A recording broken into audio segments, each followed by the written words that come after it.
Hey guys, this is a podcast on the boys on the boat. We have Maxwell Gonzalez. Roberto, that's that. and me, Michael Sheffy. We have two other people, but they didn't decide to come on time, so we're just doing it the three of us. How did you guys think of the book? I thought in the beginning it starts off like pretty sad with Joe's life and the way his life turned around for him. And I think towards the end it started getting better with them and him finding something that he loves to do and something that he's very good at in his life, really taking a complete 180 to the other way of the spectrum, in that now he's on a crew team where people count on him, and he's also counted on in the same way. And I think it filled that void of his mom dying and his dad giving him up after his mom died to his aunt. And I think that's really plays a major part in that book. Yeah, like if it was me, if I had that life, I would be like depressed. I wouldn't be able to do anything, and I think Joe's a good example of what we should do. What do you think? Well, the book is very big on teamwork, and it's a great book for teens his age because it teaches us how to work together, how everything could be completed with teamwork.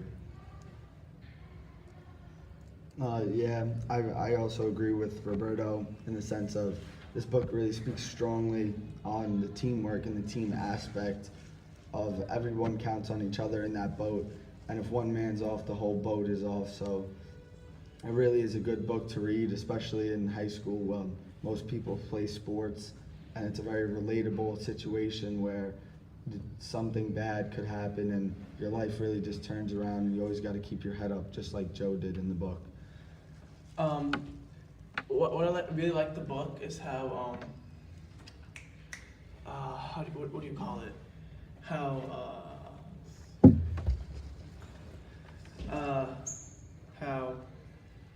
teamwork really flows into the story, like through all the exercising, the rowing, it's all like metaphors for Teamwork. For teamwork, exactly. And it all started when like Joe, he didn't really depend on anybody. He trained by himself because of his past, like we said. All his parents and everything left him, abandoned him. What do you guys think about that? Yeah, I think that's really a good example of how he was, and in the book it kind of says that he didn't really go, he went through a very hard time in his life, and how he got sick after, and he was bedridden for about a year after his mom died. So I think from someone to come to that and go above and beyond and become someone that is an amazing rower and people write books on is very extraordinary for someone that had such a horrible childhood and didn't really know what life was like actually about, and the sense of someone like being there to care for him, because especially with his stepmom never really taking him in and liking him. I think that's a great experience in life to have, to see you defeat all those challenges in life and overcome everything that people said you couldn't. Yeah, 100%. I also liked how he actually became to like the group and trust the group. Like he spent the summer with I think two of his teammates, right? Yeah. And we received advice from Pocock, one of the guys on the team. And not really he's a teammate, but he works for the team. And he told Joe to trust his teammates. And then after that, he really followed what Pocock said, and he really opened up with his teammates. And after that, they rode perfectly together, like one unit, like one person, which I think is really crazy. I can't imagine somebody perfectly rowing at the same time. Yeah, I completely agree. It's a hard sport to challenge you and the endurance that you're doing, and I think it's 7 minutes in the boat is the equivalent to playing 4 basketball games or something like that back to back. So that's a great strive for people, and to see someone do that is really incredible.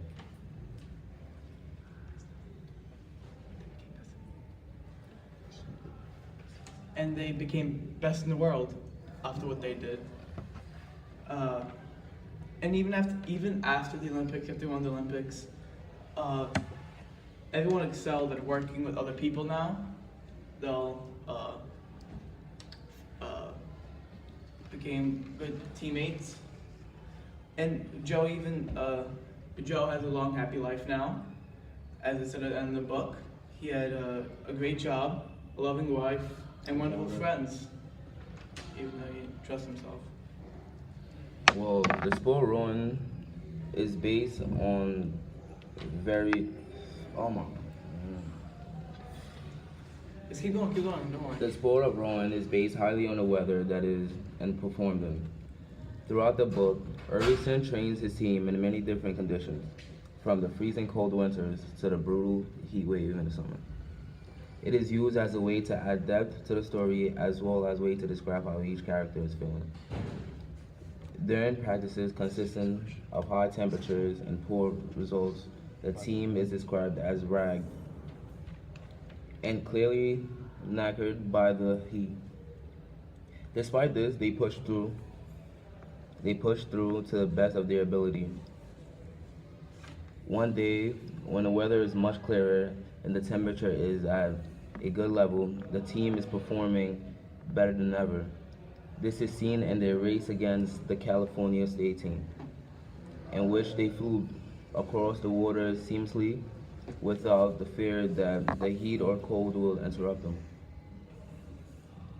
In this race, it was until the end that Joe and his team realized the advantage they had over cold team.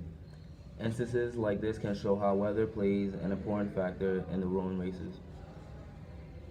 Yeah, I completely agree with that. The weather is actually a huge part of that. The sense of wind and the way the tide is going, the way the water is moving, because something little like that could completely mess up the whole entire boat. So I completely agree with Roberto's statement on that. And if it was me, I would just give up. If like the weather was really that bad, I'd just give up. Like have no faith in me. But it's crazy how those guys just like went through it and still won. Yeah, and really challenge themselves. And like last second too. Like in the Olympics they did it last second. Yeah. The weather also represents the boys working even harder, practicing twice a day to master those conditions.